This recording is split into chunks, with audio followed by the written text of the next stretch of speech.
Bonjour à tous, nous voici dans Blender et le thème de ce jour ça va être les Jeux Olympiques. Et c'est la période car actuellement au moment où j'enregistre cette vidéo, les Jeux Olympiques se déroulent à Paris avec justement aujourd'hui où j'enregistre les vidéos, on a même la présence de Teddy Riner qui enchaîne les médailles. Et donc quoi de mieux que les JO comme thème de vidéo, et on va attaquer le symbole des JO, les anneaux des Jeux Olympiques de différentes manières, et on va tout de suite vif dans le sujet.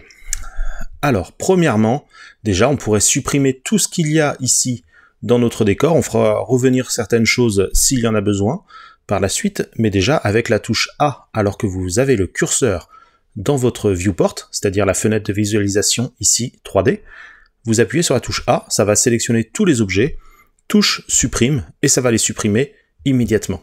Alors sachez aussi que vous aurez les indications ici qui vont s'afficher, donc de quelle façon j'utilise la souris, les touches du clavier que j'utilise, etc., etc. Et pour commencer, déjà, alors je vais vraiment expliquer tout, hein, même pour certains, j'imagine que pour beaucoup même, certaines explications, vous connaîtrez déjà la manip, mais c'est vraiment pour correspondre à ceux qui débuteraient sur Blender, qui viendraient d'ouvrir le logiciel Blender, et donc j'essaie d'expliquer les choses quand même assez détaillées.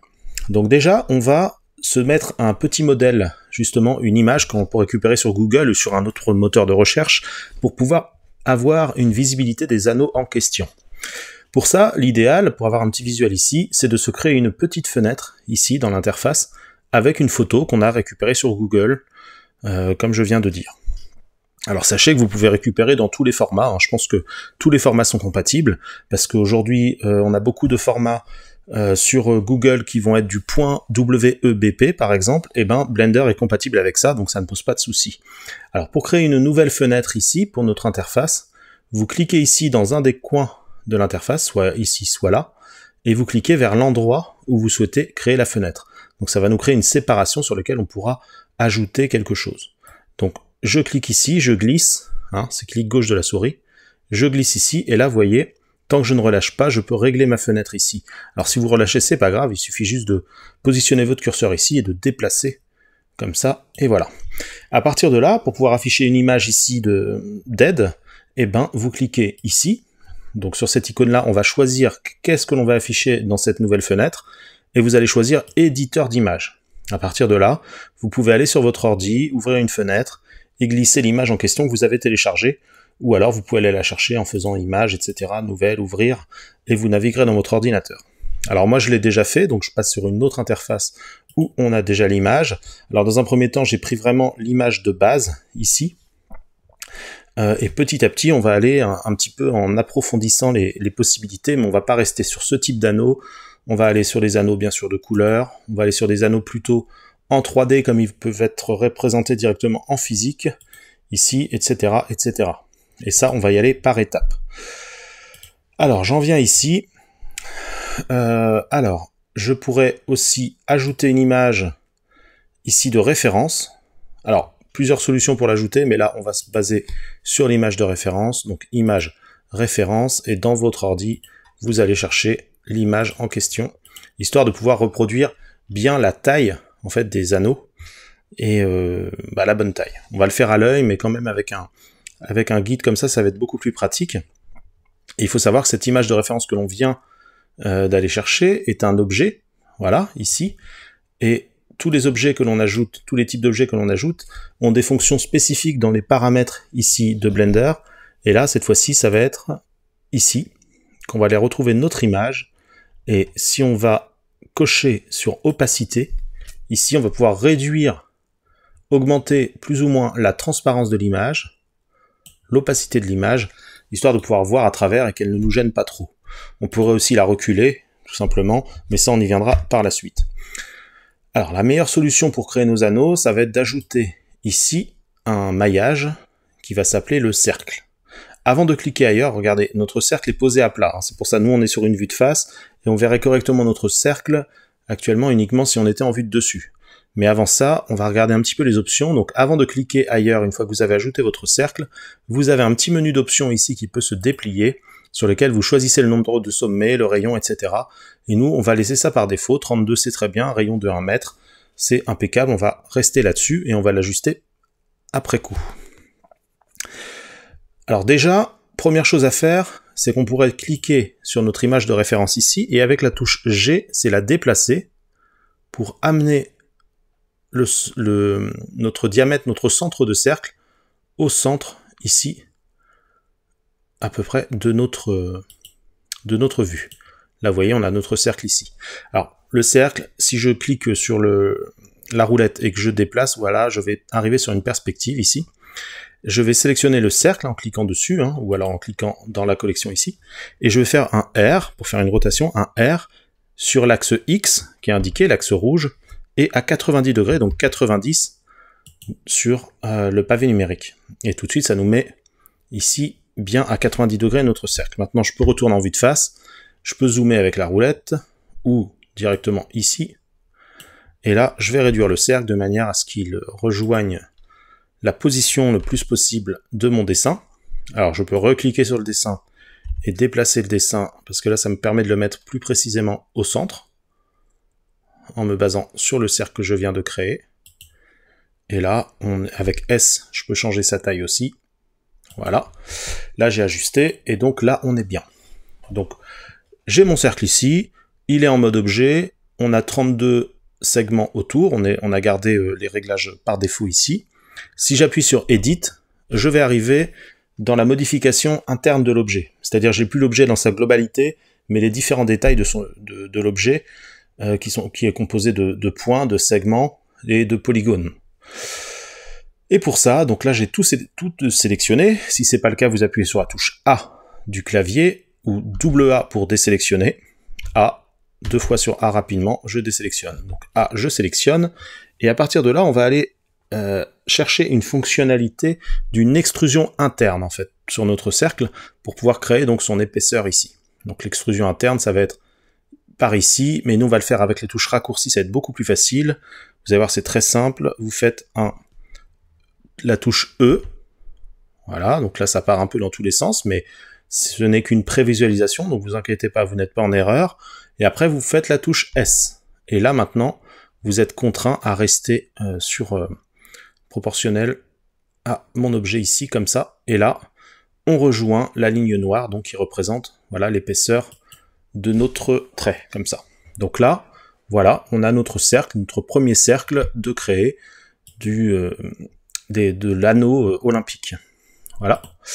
Donc là, ça y est, on a déjà créé un anneau olympique, donc ça c'est très bien. Et petit détail aussi, c'est qu'ici, notre anneau olympique, même si on en restait là, et qu'on cherchait qu'à créer un seul anneau olympique. Donc déjà, pour l'isoler du reste, vous cliquez dessus et vous faites un slash du pavé numérique, et là vous verrez que votre objet, pour pouvoir vous concentrer sur cet objet-là, mais vous allez me dire, bah ouais, mais il est pas très rond, j'aurais préféré le faire en 2D, parce que là, à cause de la 3D, bah, on voit les différentes traces de polygones. Alors on aurait pu créer beaucoup plus de polygones quand on a créé notre cercle et qu'on est resté sur 32, mais en fait c'est bien de rester sur quelque chose de pas trop élevé et d'ajouter par exemple un modificateur qui va augmenter selon notre bon vouloir. On pourra désactiver et activer, ce sera pas destructif. Et ben on va pouvoir augmenter ce nombre de polygones en allant sur ici, créer un modificateur, générer surface de subdivision. Et là tout de suite vous voyez, on a déjà fait une multiplication par 2, et là on commence vraiment à avoir un cercle parfait. Et si on se met sur niveau de vue 3D aussi 2 comme au rendu, car au rendu on était déjà sur 2, là on a quelque chose où on ne va pas pouvoir distinguer les différents polygones, et on a un cercle parfait. Mais l'intérêt d'utiliser une subdivision comme ça, c'est que si vraiment notre ordinateur est vraiment a vraiment trop de mal à gérer, alors bon, sur un objet simple comme ça va être difficile, mais sur beaucoup d'objets, eh ben on peut très bien désactiver totalement ici dans la vue courante la subdivision, donc l'opérateur ici, le modificateur, et il sera toujours visible au rendu, car le petit appareil photo ici est toujours coché. Si on veut que ce soit pas utilisé au rendu, il faudra le décocher aussi. Et on peut régler aussi dans la vue 3D ou le rendu. Donc voilà, on a créé donc parfaitement notre premier anneau olympique. Maintenant, pour revoir afficher tout le reste de notre scène, on va appuyer à nouveau sur slash du pavé numérique, et là on va revoir tout le reste. Et maintenant il va falloir créer les autres anneaux olympiques. Alors on pourrait le faire en dupliquant avec Shift D, je duplique mon anneau, je contrains son déplacement parce qu'automatiquement on est en mode déplacement, sinon vous appuyez sur la touche G et vous pourrez le déplacer sur l'axe X, et comme ça il ne peut que se déplacer sur X, et je pourrais faire ça comme ça, Shift D à nouveau, X, et je duplique de cette façon-là. Alors, c'est bien de voir une autre méthode aussi, CTRL Z, j'annule ce que j'ai fait. C'est bien de voir aussi une autre méthode, histoire que vous appreniez des choses, hein, surtout pour ceux qui commencent sur Blender. Alors pour ça aussi, on pourrait le faire avec un modificateur qui va s'appeler, regardez, générer, ici, et vous allez chercher le modificateur réseau, ici. Alors, si vous êtes en français, pour changer la langue, c'est édition, préférences, et là, vous allez voir interface, et vous allez pouvoir changer la langue. Et à partir de là, on choisit le nombre. Donc, le nombre dans notre réseau, c'est 3. On a 3 anneaux ici. Et on va devoir les déplacer un petit peu, vu que les anneaux se créent dans ce sens-là ici. Alors, je vais faire un GX et replacer le premier à cet endroit-là. Voilà. Là, vous allez me dire, par contre, les anneaux sont parfaitement collés. C'est normal parce qu'on est sur une valeur de 1 sur le facteur X, c'est-à-dire sur l'axe X, ici. Et plus on va augmenter au-dessus de 1, plus on va espacer nos anneaux. Et si on va sur une valeur inférieure à 1, eh ben, on va faire rentrer les uns dans les autres nos anneaux. Regardez, voilà. Et là, nous, on va vouloir les espacer correctement pour qu'ils atteignent bien ce que l'on recherche. Mais par contre, avec le déplacement de souris comme ça, eh ben, ça va trop vite. Eh ben, pour ralentir ce mouvement-là et être plus précis, eh ben, ce que vous faites, vous appuyez sur Shift en même temps, et là, le déplacement est plus précis. Et vous pouvez obtenir le résultat que vous souhaitez comme ça. Si c'est pas encore assez précis, il vous suffit simplement de vous rapprocher encore plus. Et voilà. Après, vous pouvez toujours modifier numériquement la valeur pour être encore plus précis aussi. Vous passez à 0,3. C'est un peu trop. Donc 1.025. Et là, on va être quasiment sur la bonne valeur. Je vais mettre à 2. Voilà, là on est bon. Ça, c'est parfait. On a notre espacement, on a nos 3 anneaux ici. Et ce que l'on va vouloir faire, c'est bien sûr créer aussi les anneaux du bas, mais tout en conservant le même espacement, mais sans tout refaire. Donc, c'est-à-dire, on va replier ça, on n'a pas besoin de toucher pour l'instant. Et ben, on va dupliquer notre trio d'anneaux ici, histoire de conserver ces mêmes réglages-là. Et on ajustera juste le nombre du réseau pour arriver à 2. Shift D, je duplique, je place mon premier anneau au bon endroit ici, tac, et dans réseau que je vais déplier, je mets simplement 2 anneaux, et on est bon. Alors je peux ajuster GX un petit peu l'emplacement, mais je ne vais pas modifier l'espacement, car je veux que mon espacement ici soit le même que ici. Et voilà, donc là on a nos anneaux olympiques, super, donc on n'a même plus besoin du modèle derrière ici, donc je pourrais très bien soit le désactiver dans la vue, et au rendu, hein, n'oubliez pas de le désactiver au rendu aussi, ici, ou alors le supprimer directement, on n'a plus besoin. Et là, on a déjà créé nos premiers anneaux olympiques, blancs, assez simples comme ça. On peut déjà faire pas mal de choses avec ça, on peut l'intégrer, on peut faire un rendu avec transparence, etc. On peut l'intégrer où l'on veut, dans une vidéo ou tout autre. On va aller un petit peu plus loin, donc je vais arriver sur mon autre interface où j'ai mis les anneaux de couleur. Alors on retrouve notre objet ici, je me remets touche 1 du pavé numérique pour retrouver ici la vue courante. Alors je vais réactiver les touches, vu qu'on a changé d'interface, elles ne sont plus forcément activées. Et pour aller chercher les couleurs, donc là je zoome un petit peu sur mon image de référence, alors trouvez une image comme ça sur Google et glissez-la, hein, simplement là, et puis si vous avez toujours votre première interface, vous n'êtes pas obligé de refaire la séparation ici, comme je vous l'ai montré au début de la vidéo. Vous pouvez revenir sur le début de la vidéo pour voir comment on fait. Il vous suffit simplement de cliquer droit ici sur votre interface et de la dupliquer, comme ça vous aurez juste à changer l'image sans aucun problème. Alors maintenant, pour sélectionner la couleur de nos anneaux ici. Alors déjà, petite chose à voir, c'est que nos anneaux, on veut leur mettre différentes couleurs, mais ils sont regroupés en 2 objets différents et non pas le nombre d'anneaux. Non pas 5 objets différents. Alors on pourrait gérer avec ça, il n'y a pas de souci, mais on va voir aussi pour séparer un petit peu notre objet ici en différents éléments pour pouvoir gérer plus facilement les textures, les couleurs, etc. Bien qu'on pourrait tout mettre en un seul élément, ça marcherait aussi, hein, comme je vous ai dit. Mais on va faire comme ça, il faut bien choisir une manière de faire. Je vais prendre donc mon objet, par exemple, du haut ici. Je vais cliquer sur le... Alors, je vais aller en mode Edit, ici. Alors, je vois déjà qu'en mode Edit, j'ai qu'un seul objet de créer. Car, réellement, j'ai qu'un seul objet de créer. La duplication des anneaux, donc les deux autres ici, sont faits via l'intermédiaire de cette subdivision que je peux... de ce réseau, pardon, que je peux activer ou désactiver. Alors déjà, on va appliquer ce réseau. Alors, je vais le mettre en première position. Voilà. Et pour l'appliquer, eh ben, c'est facile. Vous cliquez sur la petite flèche ici, appliquer. Alors, il faut être en mode objet, sinon ça ne marche pas. Vous vous remettez en mode objet. Ou alors, vous faites tout simplement un CTRL plus A. Et c'est bon, c'est appliqué. On va faire la même chose pour le deuxième. On va s'occuper du réseau, on va pas toucher la subdivision. CTRL A, c'est appliqué. Et donc maintenant, on n'a plus besoin du réseau. On a bien, si je reviens en mode Edit, les trois objets de créer. Mais par contre, ils sont toujours dans un seul objet. Alors pour changer ça, il suffit juste de faire un clic droit sur la souris, séparer. Là, on a plusieurs choix. On pourrait séparer par sélection, donc ça nous séparerait les points sélectionnés, c'est vraiment pas ce que l'on cherche. On pourrait séparer par matériaux, si on avait différents matériaux, comme je vous ai dit, qu'on pouvait le faire sur un seul objet, avoir différents matériaux. Mais nous, là, on va séparer par partie isolée, car ce sont des parties, ces différentes parties, qui ne sont pas reliées entre elles, via leurs polygones, leurs points, etc. Donc voilà, et si je me retrouve en mode objet, je me rends compte que là j'ai un anneau, un autre et un autre. Maintenant j'ai un objet à chaque fois différent. Sauf que, regardez bien, le point central de mon objet est toujours resté au même endroit.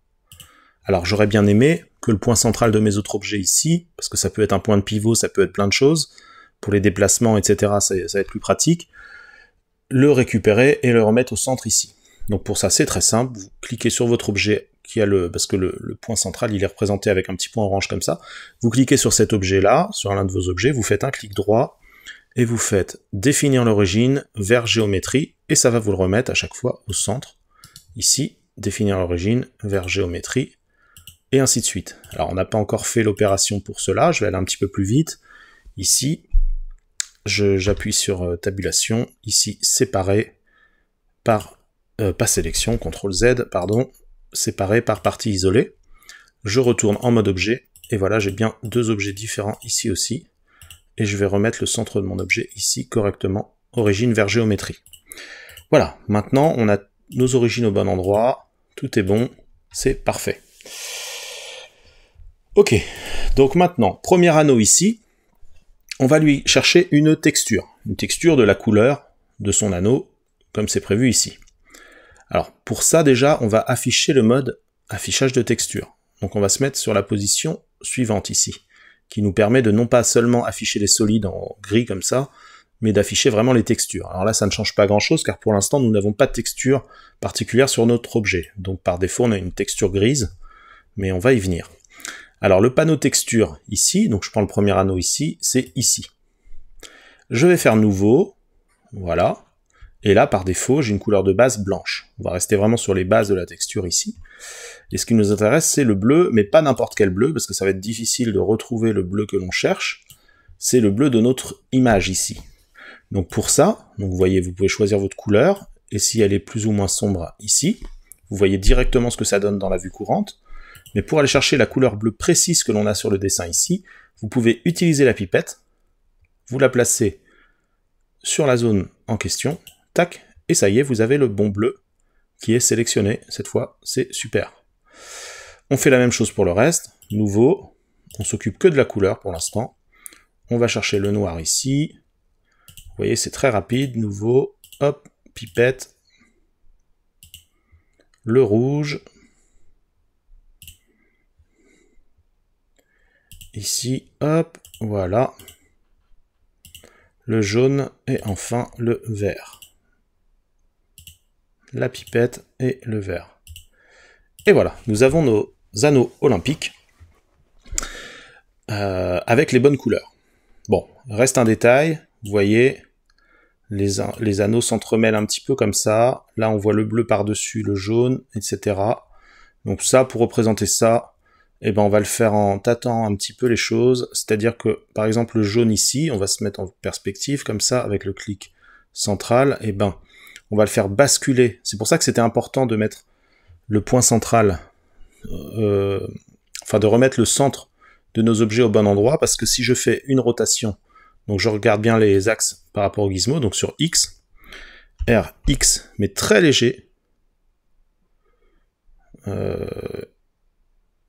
voilà, il faut que le bleu passe là, le noir passe de l'autre côté, donc R, Z, cette fois, hop, de manière assez infime, ici, parce qu'il va falloir gérer aussi le jaune qui passe en dessous, donc là je vais le basculer un petit peu avec le X, RX, très légèrement, voilà, et là on commence à voir quelque chose.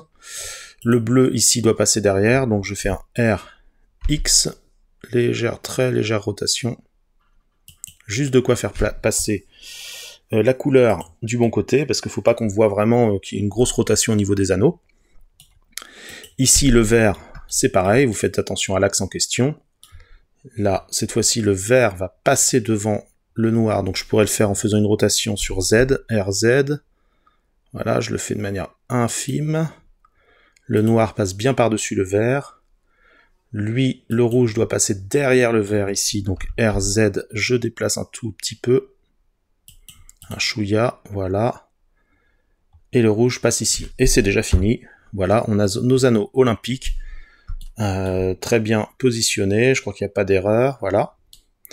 Et on n'a pas l'impression, vu qu'on l'a fait de manière infime, on n'a pas l'impression qu'on a fait un problème là-dessus, qu'on a basculé trop les anneaux, on les a basculés juste comme il faut pour avoir bien les couleurs représentées ici. Et si vous voulez un fond blanc directement, il suffit de changer la couleur de fond par défaut de Blender, monde, ici, voilà, on a une couleur grise par défaut, et ben vous mettez du blanc, et voilà. Alors on le verra plus dans le mode rendu en finale ici. Et pour retirer tous les traits de construction, les cases, etc., vous cliquez ici. Et là, ça y est, vous avez votre scène avec les anneaux de la bonne couleur. Ok, donc ça c'est pas mal. Et maintenant, si on passe sur la vue suivante, ici, et ben là on va vouloir, on a gardé tout ce que l'on a fait ici. Donc je remets, hop, l'affichage ici, et même l'affichage un peu plus final. Et maintenant, on va avoir les anneaux en 3D à modéliser, avec leur épaisseur, une texture HDR autour, etc., etc. Mais je pense que je vais séparer ça dans une autre vidéo, car je veux pas que la vidéo soit trop longue. Donc déjà, ici, on a créé nos anneaux de couleur blanche, on a placé les textures de base, ici, et on se retrouve avec nos anneaux de cette façon-là, les anneaux olympiques. Et ça, en fait, vous pouvez régler une transparence ici. Alors, je vous montre rapidement. Ici, si vous mettez de la transparence dans pellicule ici, vous cochez transparent. Voilà. Et ça, vous allez pouvoir l'exporter dans un PNG, en fait, qui vous permettra, ou autre format du même, qui gère la transparence, dans les exports ici, PNG, vous sélectionnez bien RVBA, ok, et comme ça, vous allez sauvegarder une image avec de la transparence et vous pourrez réintégrer ce logo partout où vous le souhaitez, sur des documents, etc. Vous pouvez en faire ce que vous souhaitez. Donc voilà pour cette première partie et je reviendrai dans une seconde partie pour que l'on puisse créer les anneaux avec de la profondeur en 3D, avec un décor, etc. Et merci de me laisser des commentaires sur ce que vous souhaitez voir venir sur la chaîne ou par rapport à ces anneaux-là, si vous voulez qu'on les anime, etc. Likez la vidéo, laissez des commentaires et abonnez-vous, ça va m'aider à produire plus. Si ce genre de vidéo vous plaît, faites-le savoir, car c'est important pour celui qui crée les vidéos, sinon il va se désintéresser du sujet et ne pas vous créer de nouvelles choses. Donc merci de me soutenir et je vous dis à très bientôt, et échangeons dans les commentaires, j'ai hâte. Allez, à bientôt, ciao.